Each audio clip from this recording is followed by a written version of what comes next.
और यूपी में आज पीएफआई पर हुई एनआईए की रेड पर ADG law and order Prashant Kumar ने क्या कहा है, सुनवाते हैं। पीएफआई एवं उसके अनुषांगिक संगठनों द्वारा देश के विभिन्न स्थानों पर कारित की गई हिंसा एवं उक्त संगठन के सदस्यों की बढ़ती हुई राष्ट्र विरोधी गतिविधियों के दृष्टिगत उत्तर प्रदेश के जनपदीय पुलिस, एसटीएफ तथा एटीएस के द्वारा संयुक्त रूप से प्रदेश के 26 जनपदों में एक साथ संस्था के पदाधिकारियों एवं उसके सदस्यों के ठिकानों पर रेड की गई, जिसमें कुल 57 व्यक्ति हिरासत में लिए गए हैं। इस रेड के उपरांत मौके पे बरामद विभिन्न प्रकार के अभिलेखों एवं साक्ष्यों का संयुक्त रूप से विश्लेषण किया जा रहा है। उपलब्ध अभिलेखों एवं साक्ष्यों के आधार पर अग्रिम विधिक कार्रवाई अमल में लाई जाएगी। तो देखिए, ताबड़तोड़ छापेमारी हुई, लेकिन क्या अपडेट मिल रहा है जानना जरूरी। हम सीधे रुख करते हैं। हमारे साथ जुड़ गए हैं दिल्ली से अविनाश, हमारी सहयोगी, और शक्ति गाजियाबाद जुड़ रहे हैं, सनुज हमारे साथ मेरठ से जुड़े हुए हैं। सबसे पहले अविनाश, आपके पास आ रहे हैं, क्या अभी तक की ओवरऑल जानकारी निकलकर सामने आ रही है पीएफआई के ठिकानों पर छापेमारी को लेकर, हिरासत को लेकर?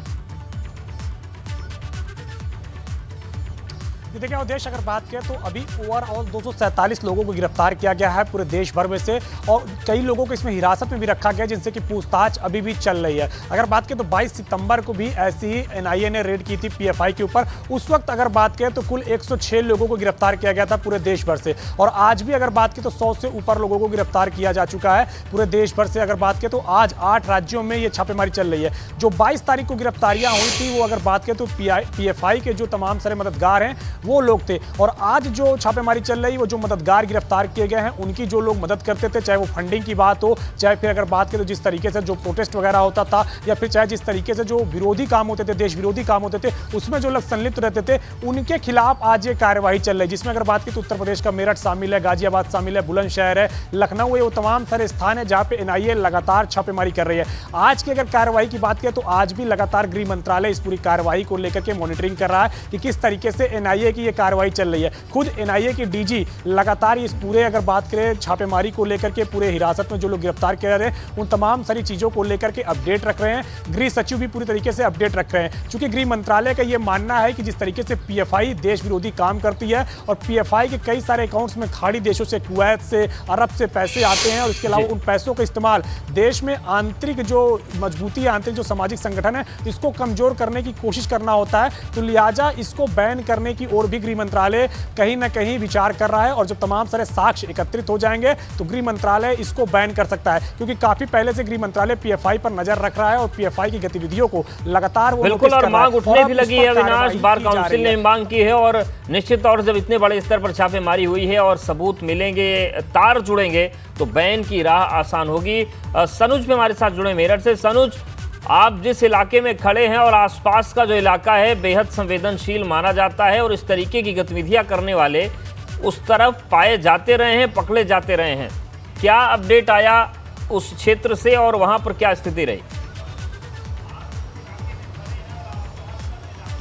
हाँ देखिए, अगर मेरठ की बात करूं या मेरठ के आसपास के अगर मैं ज़िलों की बात करूं या पूरे पश्चिम उत्तर प्रदेश की बात करूं तो करीब 2 दर्जन से ज़्यादा जो पीएफआई के सदस्य हैं उनको हिरासत में ले लिया गया है। उनसे जो तमाम पूछताछें वो यहां पर की जा रही हैं। और अगर मैं पास के ज़िले बुलंदशहर की बात कर लेता हूं तो अब्दुल खालिद अंसारी है। 3 महीने पहले ये बात निकल कर सामने आ रही है कि पीएफआई से इस्तीफा दे दिया था। एक वहाँ पर प्राइवेट स्कूल भी वो चला रहे थे, उनको हिरासत में लिया गया है और उनसे पूछताछ में कई सुराग लगे हैं। इसी के साथ यदि पूरे पश्चिम उत्तर प्रदेश की बात करूं तो 2 दर्जन से ज्यादा जो पीएफआई के सदस्य हैं वो हिरासत में लिए गए हैं। पूछताछ में तमाम अहम सुराग हाथ लगे हैं। और अगर एक और अपडेट की बात करूं तो वो ये है कि मेरठ का जागृति विहार इलाका पड़ता है, वहां पर एक जो फ्लैट था उस फ्लैट से कुछ ऐसे पोस्टर्स, जो भड़काऊ पोस्टर्स हैं, वो भी बरामद किए गए हैं। और इस बात से इनकार नहीं किया जा सकता कि जिस तरीके से पूरे पश्चिम उत्तर प्रदेश में पीएफआई ने अपनी जो जड़ें हैं वो बेहद मजबूत कर ली थी। और सबसे बड़ी बात यह है कि किसी बड़ी साजिश की आशंका से इनकार नहीं किया जा सकता। इनके मंसूबे क्या हैं, क्या क्या एक प्लानिंग की जा रही थी, इसको लेकर जो एटीएस है लगातार पीएफआई के सदस्यों को हिरासत में लेकर रही है, उनकी गिरफ्तारी कर रही है और लगातार उनसे कुछ ना कुछ इनपुट ऐसा मिलता जा रहा है जिसके बाद नए और लोगों की जानकारी निकलकर सामने आ रही है। अब तक की अगर ताजा अपडेट की बात करूं तो देखिए, सबसे ज्यादा जो पीएफआई के सदस्य हैं वो गाजियाबाद में 11 पकड़े गए, कुछ और लोगों के पकड़े जाने की बात सामने आ रही है। शामली से 4 लोगों को हिरासत में लिया गया है, 2 लोगों को मेरठ से हिरासत में लिया गया है। अभी पता लगा है कि मुजफ्फरनगर से भी 2 लोगों को हिरासत में लेने की बात आ रही है। बुलंदशहर से एक पीएफआई के सदस्य को हिरासत में लिया गया है।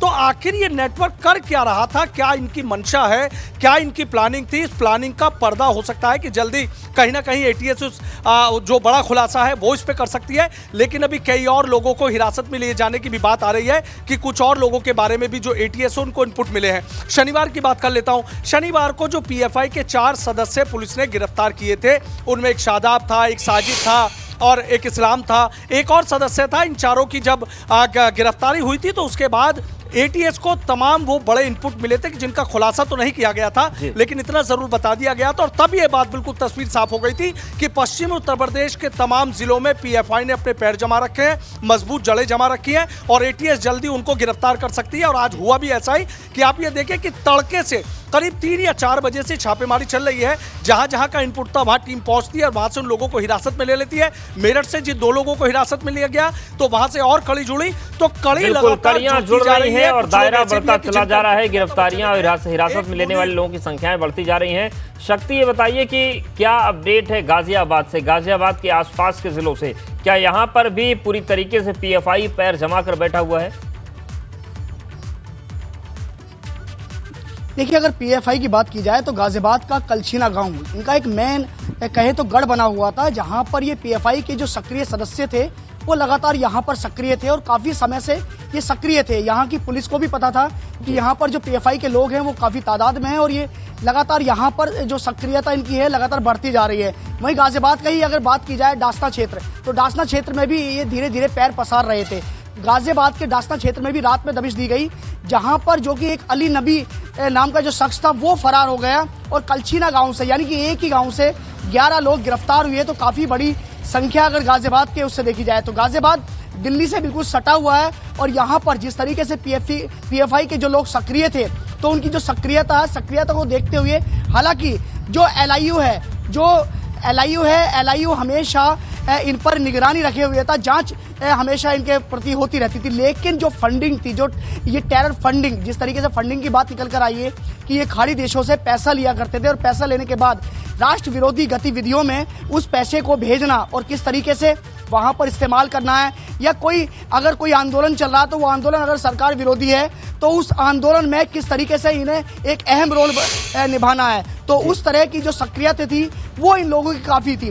फिलहाल गाजियाबाद के मोदीनगर थाने में इन्हें रखा हुआ है और आईबी और एटीएस के जो लोग हैं वो वहां पर इस समय इनके साथ पूछताछ कर रहे हैं और एक एक बिंदुओं पे, क्योंकि रात्रि में जो ऑपरेशन होते हैं, एनआईए के हों, एटीएस के हों या कहें तो एसटीएफ के हों, तो देर रात्रि में ये ऑपरेशन होते हैं ताकि देर रात्रि में ये जो लोग हैं जहां भी दबिश होती है अपने घरों में सोते हुए मिले।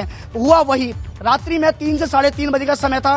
गाजियाबाद के भोजपुर थाना क्षेत्र का कलछीना गांव था, जहां पर एक साथ 11 लोगों को हिरासत में लिया, डिटेन किया और डिटेन करने के बाद अब इनसे पूछताछ कहीं ना कहीं की जा रही है। इससे पहले जो छापेमारी हुई थी वहां से भी एक सदस्य को गिरफ्तार किया था, जिसके बाद कई कड़ियां सामने निकल कर आई हैं। हालांकि अभी कुछ जल्दबाजी होगी, कुछ कहना जल्दबाजी होगी, लेकिन कड़ियां तो जुड़ रही हैं। और लखनऊ का रुख कर लेते हैं, विवेक भी हमारे सहयोगी जुड़ गए। विवेक, जिस तरीके से पूरा ये छापेमारी का दौर चल रहा है देश भर में, उत्तर प्रदेश के लिए भी बड़ी चिंता की बात है ये कि यहाँ पर इस तरीके से इस संगठन की जड़ें मजबूत नजर आ रही हैं। हालांकि उखाड़ने की कोशिश हो रही है लेकिन चिंताएं तो हैं।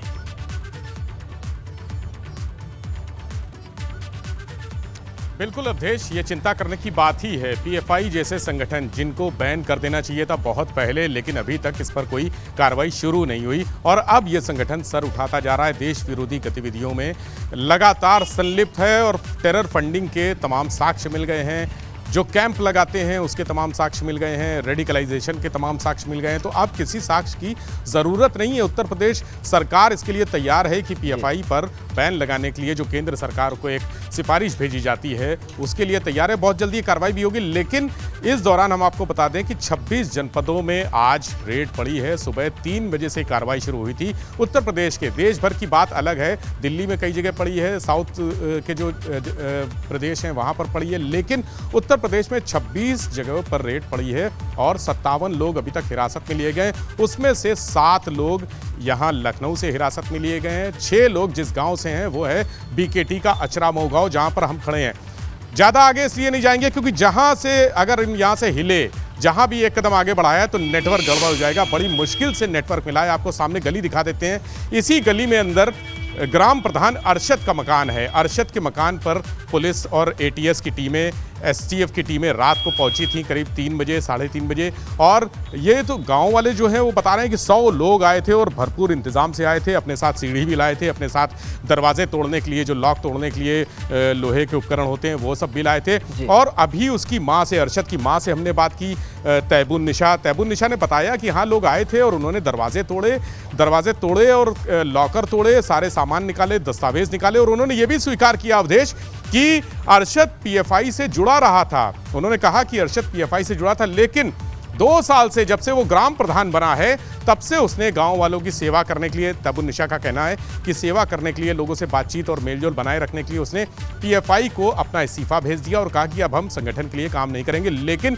इसी गांव से एक शिक्षक को भी, अब्दुल मजीद को हिरासत में लेके गई है, सलमान को हिरासत में लेके गई है, रेहान को, मतलब इतने लोग हैं यहाँ पर आसपास। इसी गली में आगे, जिस गली में अरशद का मकान है, अरशद के भाई फैज़ान को लेकर गई है और एक और भाई हैं उनको भी लेकर गई है। यानी 7 लोग यहाँ से लेकर गए हैं और एक व्यक्ति इटौंजा के गांव से, इटौंजा का एक गांव है, वहाँ से पकड़ा गया है। सभी हिरासत में। अभी हम गिरफ्तारी नहीं कह सकते क्योंकि गिरफ्तारी एक टेक्निकल वर्ड है, लिखा पढ़ी हो जाती है तब गिरफ्तारी कहा जाएगा। लेकिन हिरासत में है, पूछताछ की जा रही है। पीएफआई से अन्य संगठनों के संबंधों को खंगाला जा रहा है क्योंकि फंडिंग की बात है। पीएफआई को जिस तरह से फंडिंग हुई है उससे बहुत सारी चीज़ें सामने आ रही हैं कि ये पैसा कहाँ से आया था और कहाँ जाना था, किन मदों में, किन ज़रूरतों में इस्तेमाल होना था।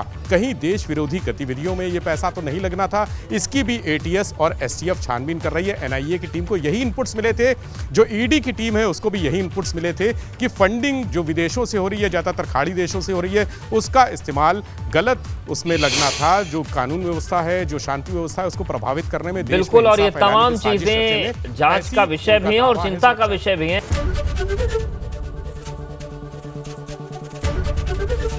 एबीपी गंगा, खबर आपकी, जुबान आपकी।